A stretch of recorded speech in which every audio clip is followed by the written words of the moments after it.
Hello guys, welcome back to my channel. Hope आप सब लोग अच्छे होंगे, मैं भी अच्छी हूँ। आज की वीडियो में हम बहुत ही इंपॉर्टेंट टॉपिक के बारे में बात करने जा रहे हैं, जिसके बारे में जब मैंने पार्ट 1 और पार्ट 2 प्रीवियस बनाया था तो मुझे बहुत सारे कमेंट्स आए थे कि बीएड, बीएलएड और डीएलएड इनमें क्या डिफरेंस होता है। एक्चुअली मैं कुछ पॉइंटर्स भी लिख कर लेकर आई हूँ so that I can discuss it in a very crisp and a short way. और यहाँ पे मैं ट्राई करूँगी कि कुछ पॉइंटर्स भी ऐड ऑन करती रहूँ इस वीडियो के बाद। आई होप कि कुछ डाउट ना रहे, बट स्टिल अगर कुछ भी डाउट आपके पास रहता है तो आप प्लीज़ मुझे कमेंट सेक्शन में बता सकते हैं। मैं वो डाउट क्लियर करने का 101% ट्राई करूँगी। और अगर आपने पार्ट 1 एंड पार्ट 2 नहीं देखा है तो उसका लिंक मैं आपको कमेंट सेक्शन में प्रोवाइड कर दूँगी, आप जाके प्लीज़ देखिएगा, वरना आप प्रीवियस वीडियो जाके देख सकते हैं। पार्ट 1 पार्ट 2 उसमें मैंने बहुत कुछ बात करी है कि इग्नू के बारे में, डीएलएड के बारे में, बीएड के बारे में, बीएलएड के बारे में और भी काफ़ी सारी चीज़ों के बारे में मैंने उसमें बात करी है। ओके, सो स्टार्ट करते हैं हम आज की वीडियो को। सबसे पहले जो है, what is the difference between BEd, BElEd and DElEd. देखो, सबसे पहले हम बात करते हैं डीएलएड के बारे में। डीएलएड जो है वो हमारा डिप्लोमा इन एलिमेंट्री एजुकेशन होता है, जो कि 12th के बाद ही हम कर सकते हैं। ये 2 साल का होता है। जैसे किसी ने 12th करी, 12th के बाद आप डीएलएड कर सकते हो। इसके लिए भी एंट्रेंस एग्ज़ाम होता है जो कि आपको देना होता है, और उसके बाद आप अपना जैसे एग्ज़ाम क्लियर हो जाता है फिर आपका एडमिशन हो जाता है। इसमें प्राइवेट कॉलेज, गवर्नमेंट कॉलेज दोनों होते हैं। उसके बाद नेक्स्ट जो है वो हमारा आता है BElEd. BElEd is bachelors in elementary education. BElEd जो है वो हमारा 12th के बाद ही हो जाता है। अब आप बोलोगे जब दोनों ही 12th के बाद हो जाते हैं, दोनों में डिफरेंस क्या होता है। जो हमारा डीएलएड है वो 2 साल का होता है, और जो हमारा बीएलएड है, बैचलर्स इन एलिमेंट्री एजुकेशन, वो हमारा 4 साल का होता है। डीएलएड के बाद आपको ग्रेजुएशन करना पड़ता है। अगर आप डीएलएड के बाद बीएड करना चाहते हैं या फिर कुछ भी करना चाहते हैं, आपको ग्रेजुएशन करना पड़ेगा, क्योंकि डीएलएड आपने 12th के बाद किया है।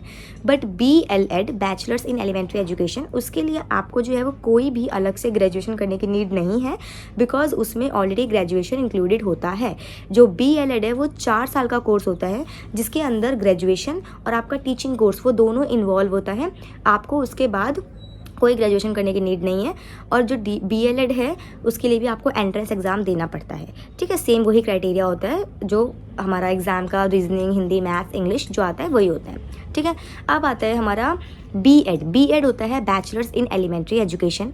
बीएड हमारा 2 साल का होता है, बट बीएड के पहले जो है वो आपको ग्रेजुएशन करना पड़ता है। बीएड की जो क्वालिफिकेशन है वो ये है कि आपको 10+2 चाहिए, उसके बाद आपको ग्रेजुएशन चाहिए। आप चाहे बीकॉम कीजिए, बीएससी कीजिए, बीए कीजिए, जो भी आपको करना है, आपको ग्रेजुएशन चाहिए। उसके बाद आप बीएड का एंट्रेंस एग्ज़ाम देंगे। तीनों में सिमिलैरिटी ये है कि तीनों में एंट्रेंस एग्ज़ाम होता है। बीएड हो, बीएलएड हो, डीएलएड हो, तीनों में एंट्रेंस एग्ज़ाम किया जाता है।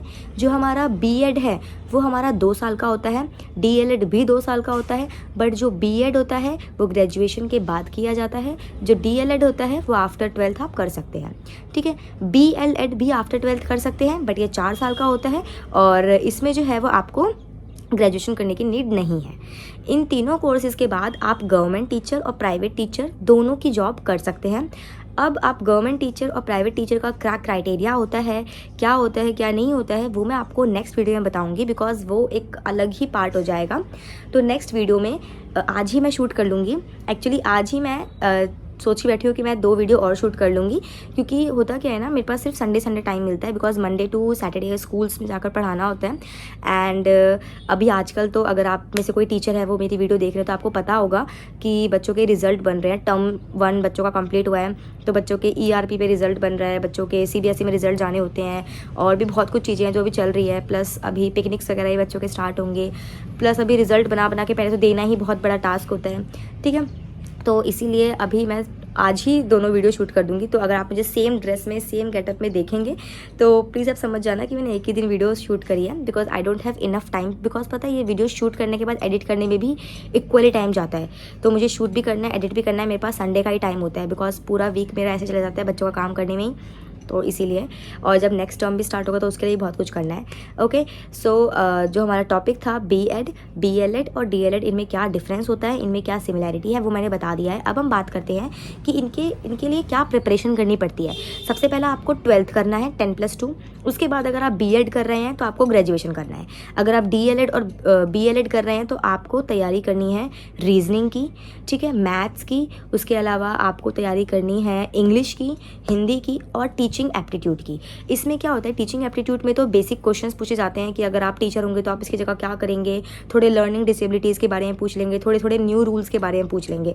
ठीक है, ये चीज़ थोड़ा मुझे वियर्ड लगता है कि आप खुद टीचिंग कोर्स में एनरोल कर रहे हैं तो उससे पहले आप टीचर से मतलब ऐसा पूछ रहे हैं, बट ये पूछा जाता है। हिंदी, इंग्लिश, मैथ्स, ईवीएस में वही रीजनिंग, सॉरी ईवीएस नहीं, हिंदी, इंग्लिश, मैथ्स में वही, रीजनिंग में वही सब होता है टॉपिक। डाइस का टॉपिक, क्लॉक का टॉपिक, सिंप्लीफिकेशन का टॉपिक, हिंदी में आपका वही करेक्शन का टॉपिक, ग्रामर का टॉपिक, पैसेज, तो वो सब चीज़ें टॉपिक सेम रहता है। अगर आप चाहते हैं कि मैं इन पे पूरा डिटेल में बताऊं तो उसकी वीडियो में लेकर आऊँगी। आप मुझे कमेंट सेक्शन में बता सकते हैं कि इसका सिलेबस पर डिटेल में डिस्कस करूँ। वैसे मैंने पहले डिस्कस कर रखा है, मैंने पहले बुक भी सजेस्ट कर रखी है कि कौन कौन सी बुक से आप कैसे कैसे प्रिपेयर कर सकते हैं, बिकॉज मैंने ये प्रिपेयर किया हुआ था। तो मैंने आपको अपना ही एक्सपीरियंस भी शेयर किया था, बट वो वीडियो थोड़ा पीछे चली गई होगी। अगर आप चाहते हैं तो मैं न्यू वीडियो जरूर लेकर आऊँगी, आप कमेंट सेक्शन में मुझे बता सकते हैं। नेक्स्ट वीडियो आएगी कि आप गवर्नमेंट और प्राइवेट टीचर कैसे बन सकते हैं, दोनों के क्या बेनिफिट्स हैं, दोनों के क्या डिसएडवांटेजेस हैं। वैसे ही मुझे बताने की नीड नहीं है, बट स्टिल मैं थोड़ा बताने का ट्राई करूँगी। और इसके बीच में ही आता है एक सेमी गवर्नमेंट स्कूल, ठीक है, तो उन सब चीज़ के बारे में बताऊँगी मैं नेक्स्ट वीडियो में। तो अगर ये वीडियो पसंद आए, वीडियो को लाइक करना, चैनल को सब्सक्राइब करना। कुछ भी डाउट हो आप कमेंट सेक्शन में पूछ सकते हैं। इसके अलावा अगर आप चाहते हैं कि रीजनिंग, मैथ्स में क्या क्या टॉपिक्स होते हैं पर्टिकुलर मैं आपको बताऊँ, तो आप मुझे कमेंट सेक्शन में बताइएगा, मैं जरूर बताऊँगी। क्योंकि होता क्या है, वीडियो बहुत लंबी हो जाती है तो आप लोगों के लिए भी डिफिकल्ट हो जाता है एंड मेरे लिए भी थोड़ा डिफिकल्ट हो जाता है एडिट करना एंड वो अपलोड करना। So that's it. अगर वीडियो पसंद आए, वीडियो को लाइक करना, चैनल को सब्सक्राइब करना। Thank you so much.